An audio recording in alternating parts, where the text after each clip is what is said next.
Welcome to the seventh part of this video. In this video, we're going to be making our enemies attack our player and our player attack our enemies. So let's get started. So the first thing we need to do, let me bring up the code and whatnot. Alright, cool. So the first thing we need to do is if we scroll up to the top of our code, which we've done right here, we need to look for the gameplay variable. So the first thing we want to do is we're going to create a new variable and we're going to call that restart. So we're going to have to create a restart screen in case we lose or get killed by the zombies. After that, we're going to have to create another set of variables. We're going to call these score variables. We're going to say score variables, and then we're going to say let high score equal to 0, and then let score equal to 0. Okay, cool. So after that, let's go ahead and scroll down where we define our thingy keys, our things, and then we just make this restart screen equal to new component, and we're gonna set this to 1280 by 720, and then we're gonna say images slash game over. As you can see here, that's the name of it, game over dot png, and then say 0, 0 images. Okay, next we're gonna scroll down and we're gonna start over the game by running the start game. So we want to reset all the variables. The first thing, so let me just call this reset game, and the first thing we're gonna reset is our zombies. So we're gonna make zombies an empty array. We're gonna set score to equal to 0, and then we're gonna set game over to equal to 0. Okay, so now we're done with that. We can go ahead and continue scrolling down.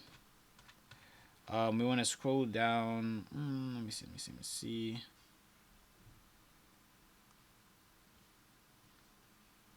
We want to scroll down to the place where we move the zombies. So yeah, right here we're gonna say after we move the zombies, we also want to be able to kill the zombies. So let's say this kill zombies, and we're gonna create the first loop is gonna be for let j equal to 0 and j is less than bullets dot length, and we're going to say j plus plus, and then we're going to say for let I equal to 0, and then say I is less than zombies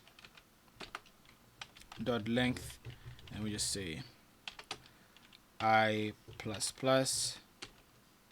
So basically what I'm doing here is we're gonna loop through the bullets and then loop through the zombies and then see if they're intersecting with each other in terms of their position. So the next thing we're gonna do is create another statement. We're gonna say if bullets j dot x is greater than zombies I plus 27 multiplied by image scale, of course, and then just say and where's the and bullets and bullets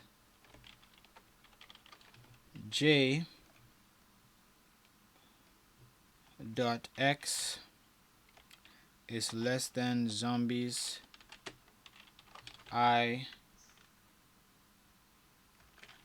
dot x plus 27 plus 206 multiplied by images scale. And then let me just do this, copy, paste,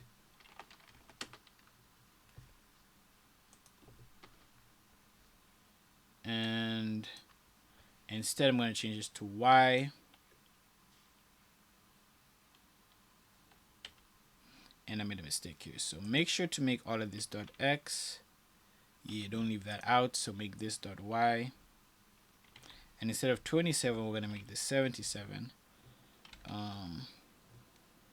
And yeah, I think here we just use Y.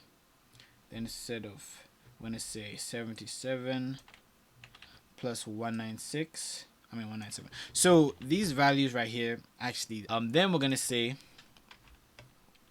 zombies dot splice 1 comma 1, I comma 1. So we're just gonna take, if we kill the zombie, we're just gonna kill 1. So look in the I position of the zombies and then just take out 1, and then we do the same for all other. We're gonna say zombies wait time dot splice, and then just go I comma 1, and then do the same for the others. So zombies animation dot splice. We just have to kill the position for all the different parameters that we used for each individual zombie. Okay, cool. And then go zombies player collision dot splice, and then go I comma 1, and then go score plus equals 1, and then go bullets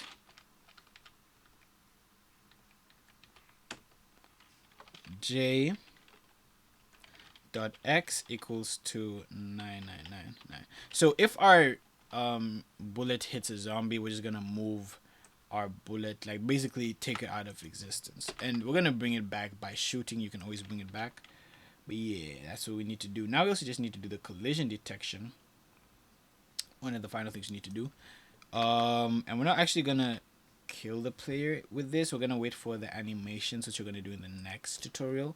But anyway, let's go ahead and do this collision detection. And then we're gonna say for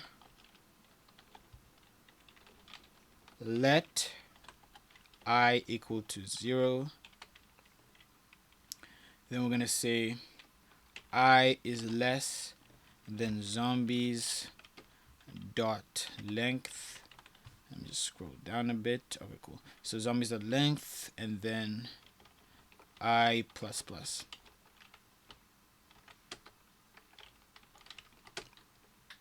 Okay. Then what we can do is almost do the same thing here, I believe. Yeah. Let me copy this. So copy this, paste it, and then get rid of the bullet part. So if zombies I dot x plus 27 times image scale is greater than 640 minus, oh my gosh, minus 37 minus player dot width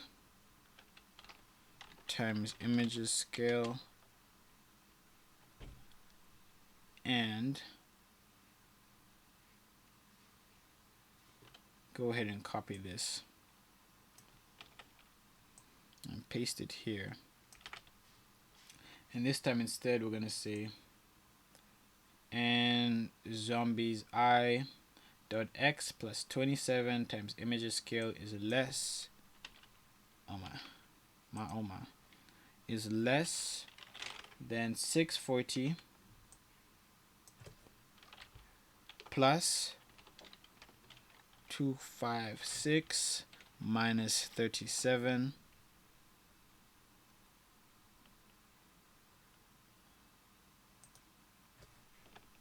times images scale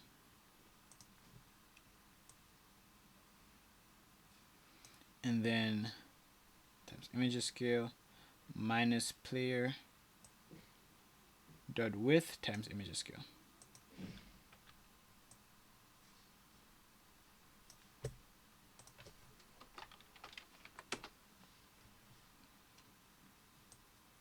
Now, to save time as well, I'm gonna copy this and go here, go here. So now we're gonna change this to Y, change this to 79, change this to 360, because now we're on the Y, which is the middle of the Y is 360, and then minus 38, and yeah, times image scale. Let's do this times image scale, and yeah, let's just go here, minus player height times image scale minus 80,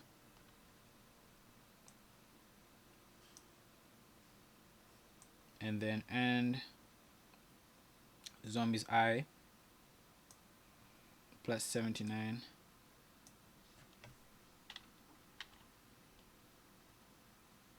times image scale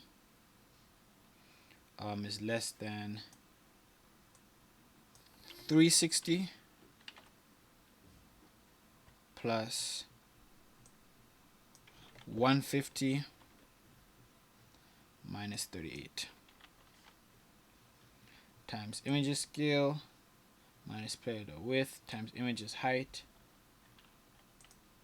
plus 50. Okay.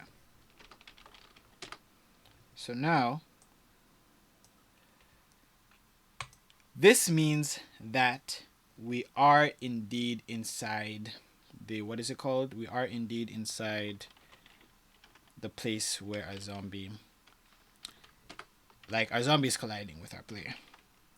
So let's set this I to equal to false, and then say zombie attack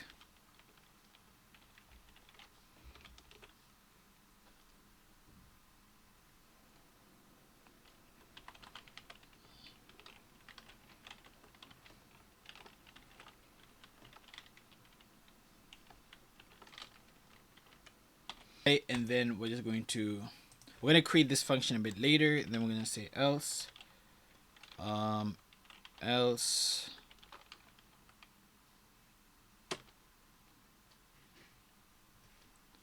if zombie player collision I equals to false,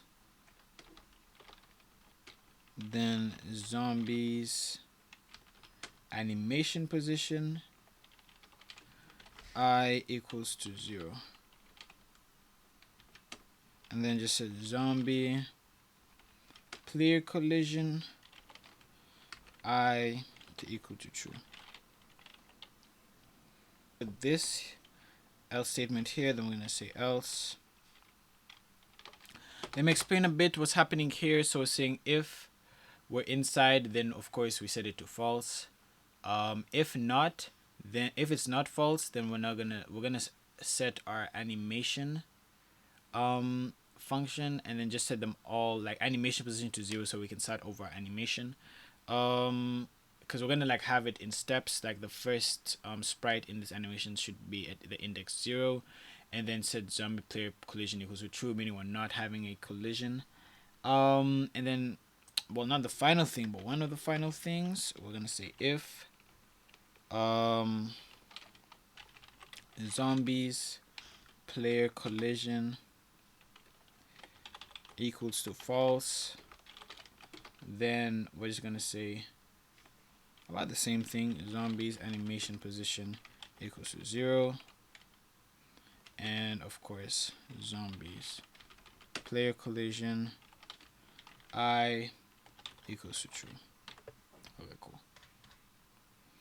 Now all we have to do is right after our update, we just have to say if game over, which we haven't said it yet. Like I said, we're gonna wait until the animations, and we're just gonna say restart screen.update.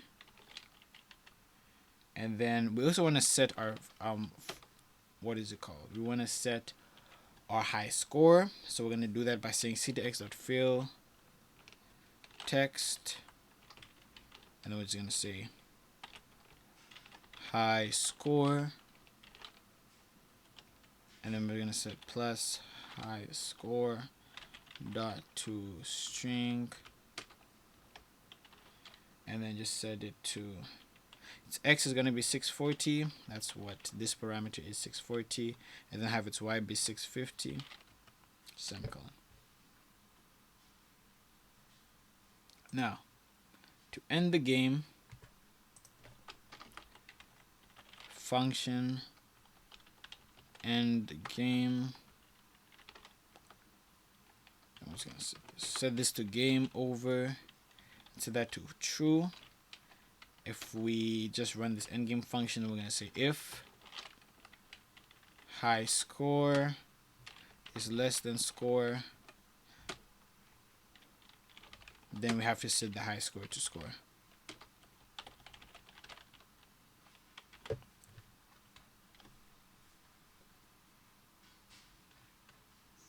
So now, next we're going to go to this, where we have the update function. Let's go here.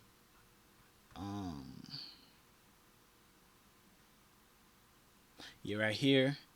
After save, we just want to now also create a score thing. So let's go if game, oh my gosh, if game over equals to false, and we're just gonna set ctx dot font to equal to 50 pixels Comic Sans Microsoft, and then just set ctx dot fill style to equal to white, and then set ctx dot text align to equal to center,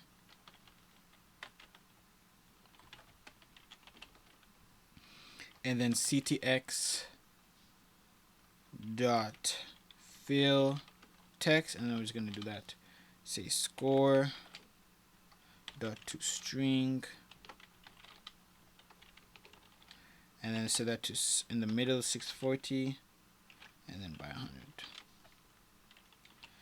And then if the game is over, then of course we're going to use the high score, and we're just going to go ahead and copy this, and then where we had our high score, that we can just copy this, no need to waste time, and then let's just copy this and paste here, paste out here, save. Now, and then let's just go here and change this to 700, and let's go to, remove the zombies and set this to ctx dot fill text, and then set this to score dot to string, and set this to 640 by 60, and save. So now let's go ahead and retry this. We got a problem here. It says cannot access in 277. So let me just scroll here, 277 before access. Okay. So okay, that makes sense. So what I'm gonna do is just Control X all of this and put it after the game context. Save that, and then let's open the game again, and now we say that fill text is not an option. So we have to go to 157. If you're wondering how I access this, I just went to inspect. Okay, so what I'll do is, and then the last thing I want to do is just change this to style, because I accidentally messed that up. So this is supposed to be style, and this is supposed to be style as well. And then what we're gonna do is we gotta set game over to false, not 0. So set game over to false, and yeah, that was a problem that I had. And now if we restart the game, we'll see, okay, our score is right here, and let's go ahead and kill a zombie, and our score increases by 1. Yeah, cool. So that's it for this video. Thank you very much for watching. Please smash that like button and subscribe and turn on post notifications so you don't miss the final video where we're going to be animating our player and our zombies. So see you in that one.